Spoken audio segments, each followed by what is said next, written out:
بسم اللہ الرحمن الرحیم۔ السلام علیکم۔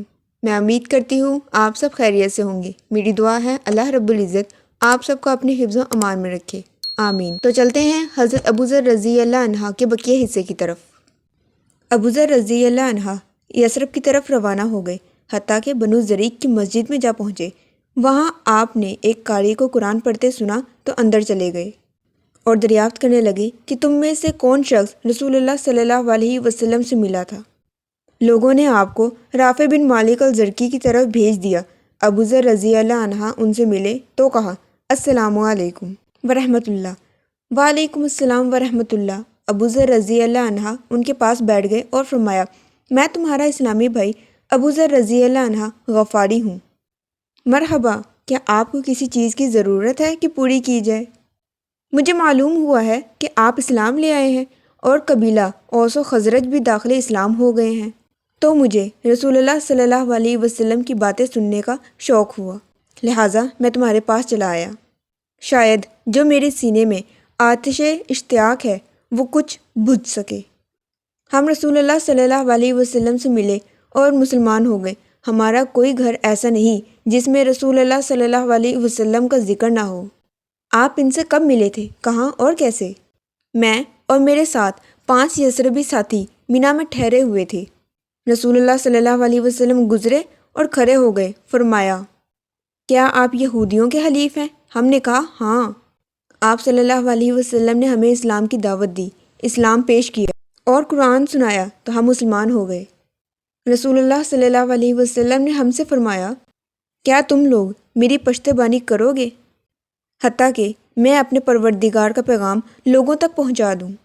ہم نے کہا، یا رسول اللہ صلی اللہ علیہ وسلم، ہم اللہ اور اس کے رسول صلی اللہ علیہ وسلم کے لیے ہر طرح کی جد و جہد کرنے کو تیار ہیں، صرف ہم، کیونکہ ہمارے قبیلے میں آپس میں سخت دشمنی ہے۔ اگر آپ صلی اللہ علیہ وسلم یوں ہی چلے آئے اور ہماری وہی سابقہ حالت ہو تو ہم مل کر آپ صلی اللہ علیہ وسلم کی مدد نہیں کر سکیں گے، لہٰذا اب تو ہمیں مہلت دیجیے حتیٰ کہ ہمارے قبیلے کے حالات درست ہو جائیں۔ اگلے سال ہم آپ صلی اللہ علیہ وسلم سے ملیں گے۔ جب اگلا سال آیا تو خزرج کے 10 اور اوس کا 1 آدمی مکہ آ گیا۔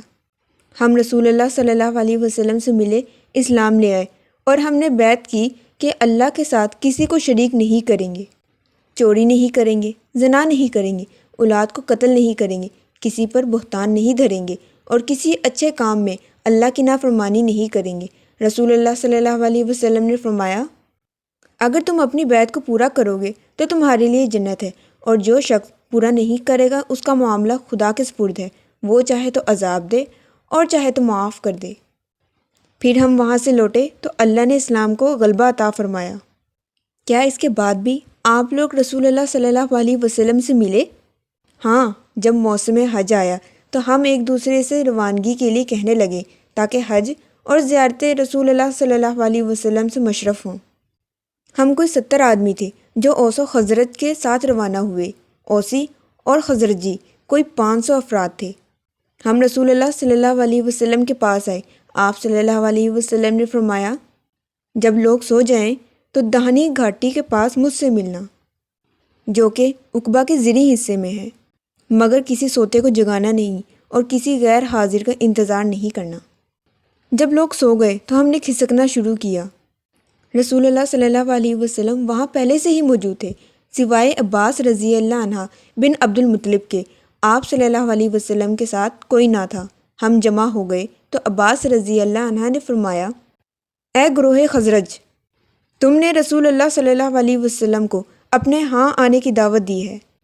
محمد صلی اللہ علیہ وسلم ہمارے ہاں سب سے زیادہ عزیز دار ہیں، لہٰذا وہ لوگ بھی آپ صلی اللہ علیہ وسلم سے مدافعت کرتے ہیں جو آپ صلی اللہ علیہ وسلم کے مذہب کو نہیں مانتے، بس آپ صلی اللہ علیہ وسلم کی عزت و شرافت کے پیش نظر آپ صلی اللہ علیہ وسلم کی مدد کرتے ہیں۔ رسول اللہ صلی اللہ علیہ وسلم نے تمہارے سوا کسی کی مہمانی قبول نہیں کی ہے، اگرچہ تم صاحب طاقت و شجاعت اور پامردی والے ہو، مگر سارے عرب کے لوگ تمہارے دشمن ہو جائیں گے۔ خوب سوچ لو اور متفقہ فیصلہ کر کے اٹھو۔ اچھی بات وہ ہے جو صاف اور سچی ہو۔ معرور نے کہا، جو کچھ آپ نے کہا سن لیا، ہمارے دل میں اگر کوئی اور بات ہوتی تو آپ سے کچھ کہتے، جو کچھ آپ نے کہا وہی ہمارے دل میں ہے، ہمیں سب کچھ معلوم ہے، پھر بھی ہم اپنے مال و جان سے رسول اللہ صلی اللہ علیہ وسلم کا ساتھ دیں گے۔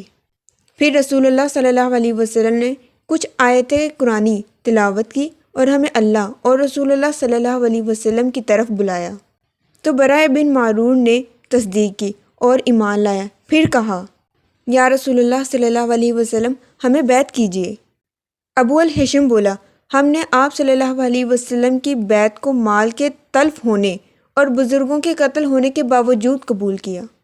چاروں طرف سے آوازیں بلند ہونے لگی اور لوگ آپس میں بولنے لگے، تو حضرت عباس رضی اللہ عنہ نے فرمایا ذرا آہستہ، کیونکہ جاسوس لگے ہوئے ہیں، اپنے بزرگوں کو آگے کرو، وہ تمہاری طرف سے بات کریں گے، ہم ان کی بات کو تسلیم کریں گے، کیونکہ ہمیں خطرہ ہے کہ تمہاری قوم تمہارے مخالف ہو جائے گی۔